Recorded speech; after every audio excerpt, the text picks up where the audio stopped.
समाधान।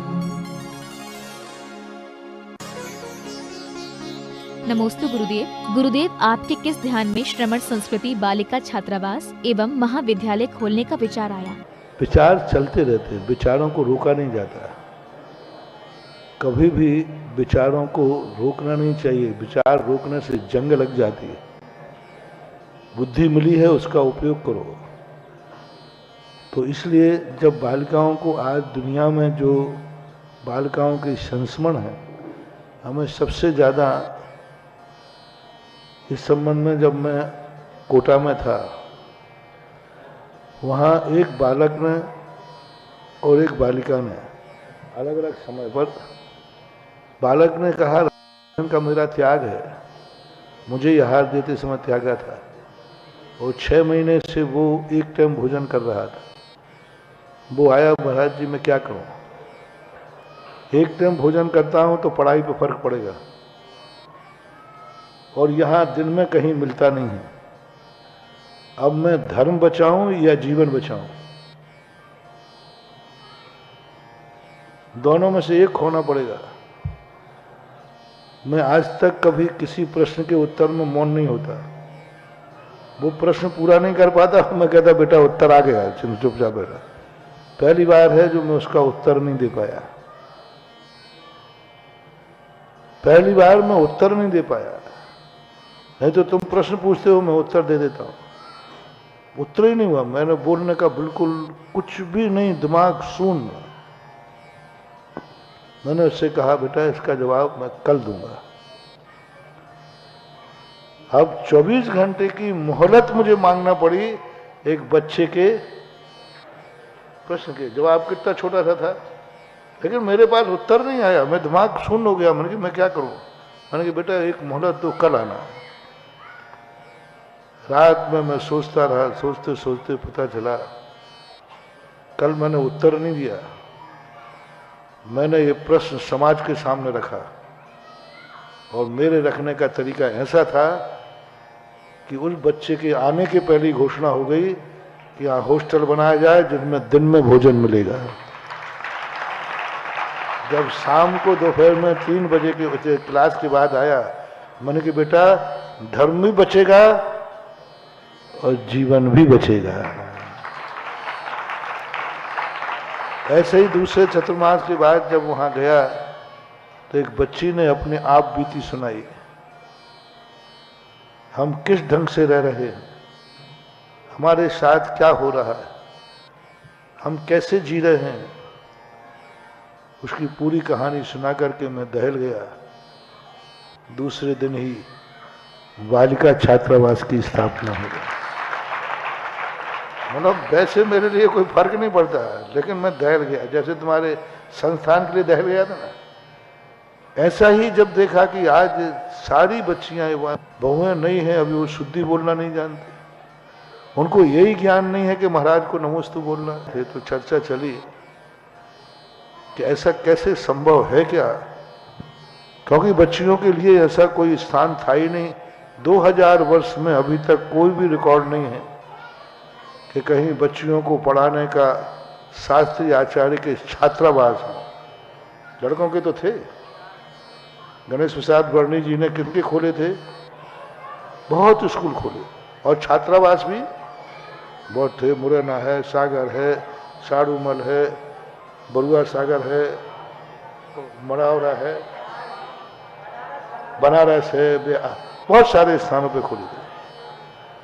तो ये तो सब, लेकिन बच्चियों का छात्रावास कहीं नहीं। बहुत रिक्स थी, बहुत कि इसको शुरू तो किया जाए, थोड़े रूप में शुरू किया जाए, थोड़ी सी 10-20 बच्चियों के रूप में देखें, सैंपल के रूप में। अभी छात्रावास बनाया नहीं जाए, छात्रावास बनाना नहीं है, अभी मात्र धर्मशाला में रख करके देखना है। तो संगीत मंदिर की धर्मशाला में हमने सोचा बच्चियां क्या आएंगी, 10-5 आएंगे, नहीं आएंगे तो एकदम बंद कर देंगे। लेकिन बच्चियां तो ऐसे झूमे कि पहले ही साल में 20 से 50 पे संख्या पहुंची। अब संभालने के लिए फिर ये सागर की महिलाएं थी, शीला डोरिया वगैरह, ये लोग सब लोग और भी महिलाओं के साथ विचार विमर्श हुआ, कोई संभालने को तैयार नहीं। अब इनको संभालना तो बहुत टेढ़ी खीर है। बच्चे लोग ईर्ष्या करते हैं, आप लोग ईर्ष्या करते हो, बहुत ईर्ष्या करते हो। हमेशा बच्चियों को सुविधाएं दी जाती हैं।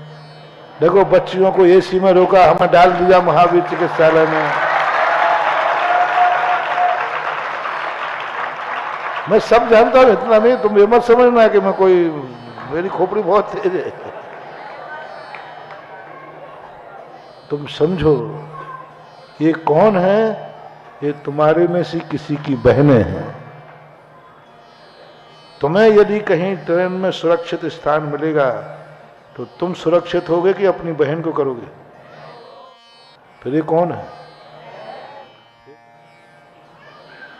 यदि तुम्हारे जीवन में सुरक्षा का सवाल आवे, तुम कहीं जंगल में हो, कहीं भी हो दुनिया में, या तो तुम सुरक्षित हो या तुम्हारी बहन सुरक्षित है, तो तुम किसे सुरक्षित करोगे? बहन को। तो तुम्हें तो ईर्ष्या के स्थान पर यह करना चाहिए, हम भली पंडाल में सो जाएंगे लेकिन हमारी बहनें कमरे में सोएंगी, क्योंकि इनका जीवन रक्षा करने के लिए ज्यादा है। रक्षा करना इनकी बहुत जरूरी है, क्योंकि इनके लिए जितनी सुरक्षा चाहिए, 100 लड़के यात्रा करें और एक जनाना साथ में हो तो बोलो, 100 पुरुष साथ में हो तो कोई दिक्कत नहीं, लेकिन एक जनाना हो, चाहे वो माँ हो, चाहे पत्नी हो और चाहे बहन हो, एक जनाना हर सवारी के साथ कितनी बात बढ़ जाती है। तुम्हें हम पंडाल में भी सुला देंगे तो हमें कोई खतरा नहीं है, लेकिन क्या इनको हम पंडाल में सुला सकते हैं? फिर जब से बच्चियां आई हैं हमारे साथ पक्षपात हो रहा है। समझ गए होंगे, समझदार को इशारा काफी है। जब से बच्ची आए हैं उन्हीं को प्रेफरेंस दिया जाता है। आए वो लोग बाद में आएंगे तो उनको आगे बैठा लेंगे, और हम लोगों को ये तुम्हारा अपमान नहीं है, ये तुम्हारा अपमान नहीं है, ये तुम्हारी बहन की सुरक्षा है। ये अपमान नहीं है, ये नारी जाति की सुरक्षा है। उसे तुम अपमान न दिया करो कि अपमान है। आज उनको धर्मशाला में रोका गया, तुम्हारा अपमान नहीं किया गया, उनको सुरक्षा प्रदान की गई। कौन तुम्हारा अपमान करेगा? किसके ऐसे भाव है? तो ऐसे लेकर के ये आया। फिर बहुत सारी महिलाओं की, अभी तक हमने महिलाओं के सदस्य नहीं बनाए थे, फिर महिलाएं सदस्य बनाए, फिर 1 लाख रुपया कौन महिला दे, फिर ये सब लोग महिला सदस्य बने। मंजू छावड़ा हैं, राणा जी की पत्नी, क्या नाम, रेणु जी हैं, वंदना जी हैं, सुशीला पाटनी वगैरह, ये सब। फिर एक समूह तैयार हुआ, अब वो समूह संभाल रहा है। हम तो निर्देशन दे सकते हैं, हमारी मर्यादा है, हमारी भावना है, बाकी संभालना तो समाज को है। समाज तो ऐसी सामाजिक विपरीत परिस्थितियों को देख करके कुछ भाव आया, बुझते हुए दीपकों को इस हवा के झोंकों से मेरे हाथ लगाने से बचता है, तो मैंने कहा चलो हाथ लगा देते हैं। बाकी भौतिकता की आंधी जो चल रही है, उस आंधी को तो मैं रोक नहीं सकता, बस इतना ही कर सकता हूं कि मेरे पास जो दीपक आए उसमें मैं अपने हाथ की चिमनी लगा सकता हूं। चिमनी होती ना, चिमनी। बस भौतिकता की आंधी को हम नहीं रोक सकते। अब जो अपने पास आएगा अपन उस पर अपनी चिमनी लगा देंगे। अब कोई चिमनी को उखाड़ के फेंक देवे तो मैं क्या करूं? अब कोई दीपक, कोई बच्चे बच्चियां चिमनी को इतना गर्म कर दें कि चिमनी टूट जाए, तो फिर मेरा दोष नहीं है। इतनी सारी सुरक्षा देने के बाद भी बच्चे बच्चियां तुम लोग गड़बड़ करो तो फिर मेरा दोष नहीं है।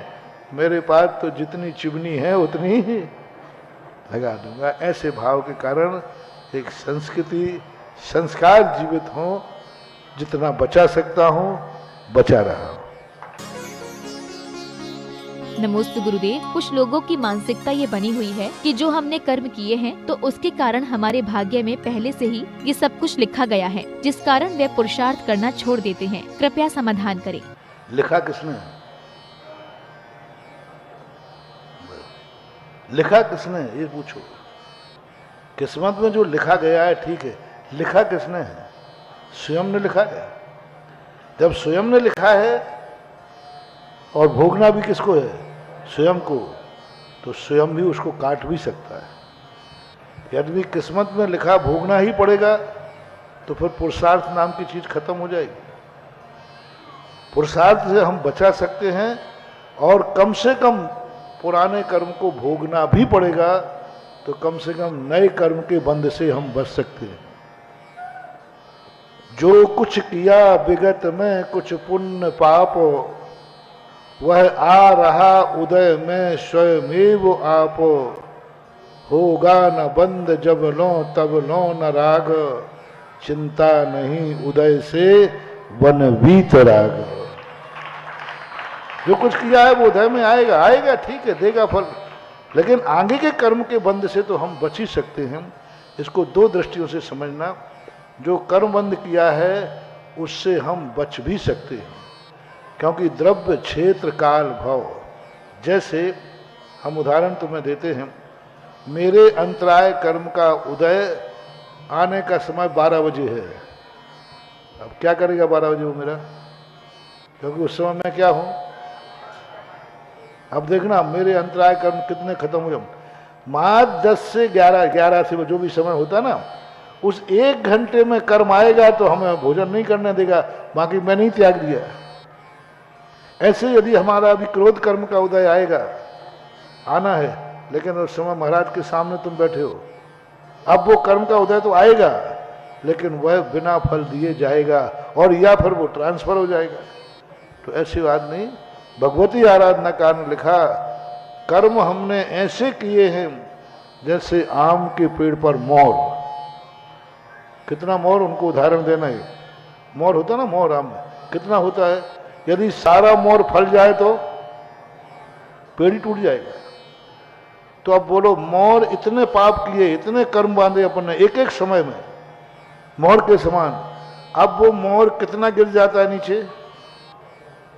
कैरी बनने के पहले गद्दी बन जाती है, कैरी बनती है। कैरी कितनी खत्म हो जाती है? आम पर पेड़ कितने पक पाते हैं? आम पर पेड़ पर लगे हुए फल कितने पक पाते हैं? गिनती में। तो कर्म किए हैं आम के मोर के समान और फल देते हैं पके हुए आम के समान। बीच में कितने कर्म खिला दिए ये देख लो, हिसाब देख लो।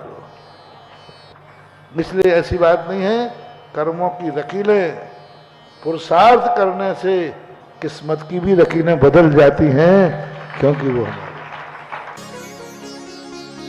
नमोस्तु गुरुदेव। जीव कांड में जो अर्थ संदृष्टि बताई गई है उसका क्या अर्थ है? अर्थ संदृष्टि एक संकेत है समझाने के लिए।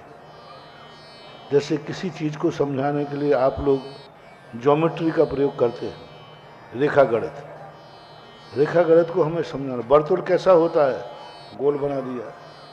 तो ये समझाने के लिए संकेत है, सांकेतिक भाषा कहलाती है।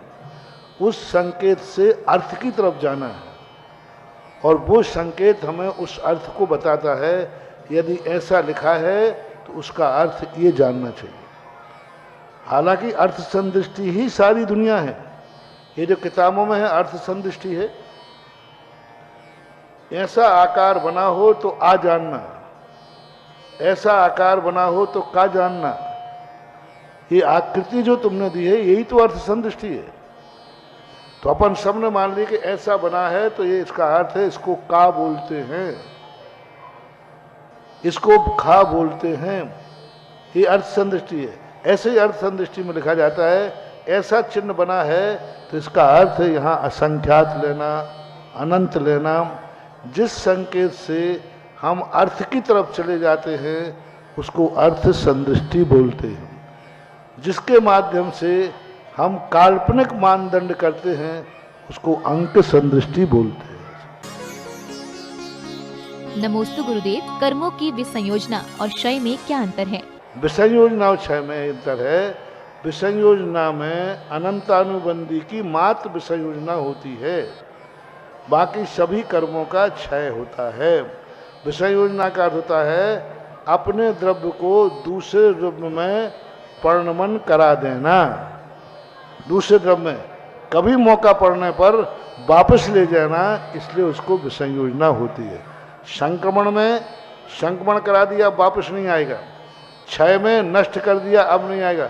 विसंयोजना में हमने पररूप किया है, कभी जरूरत पड़ने पर हम उसको वापस भी ले सकते हैं, ऐसा मानना चाहिए। नमोस्तु गुरुदेव, प्रायोग मरण की क्या विशेषता होती है और क्या ये पंचम काल में संभव है? यदि है तो उसका प्रभाव किस प्रकार देखने को मिलता है? प्रायोग गमन मरण और इंगनी मरण, ये दोनों मरण आज पंचम काल में निषेध है। आज मात्र भक्त प्रत्याख्यान नाम का मरण हो सकता है। प्रायोग गमन मरण, इंगनी मरण, आज ये दोनों मरण है नहीं, करना नहीं चाहिए, आगम की आज्ञा है। क्योंकि प्रायोग गमन मरण और इंगनी मरण में दोनों में बहुत कठिन है, प्रतिकार नहीं कर सकते। जिस अवस्था में हो उसी अवस्था में रहोगे। यदि गिर गए तो गिरे रहोगे, यदि किसी ने कांटा लग गया पैर में तो कांटा निकालोगे नहीं, और बहुत कठिन है आज के समय। हीन संगन, इंगनी मरण और प्रायोग गमन मरण वज्र सम नाराज संगन वाले ही करते हैं। नमोस्तु गुरुदेव, समाधि के पूर्व किसी को आचार्य पद देना अनिवार्य है या पद का त्याग ही पर्याप्त है? वो किसी को देना, लिया है तो देना तो पड़ेगा। शास्त्र में तो यही लिखा है कि अपने आचार्य पद को किसी न किसी योग्य शिष्य को देकर के समाधि की ओर बढ़े। फिर भी यदि योग्य शिष्य नहीं है तो त्याग तो करना ही पड़ेगा। यदि त्याग नहीं करते हैं तो जनागम में प्रशंसनीय नहीं है। निंदनीय तो नहीं कहूँगा, लेकिन प्रशंसनीय नहीं है। सुधा समाधान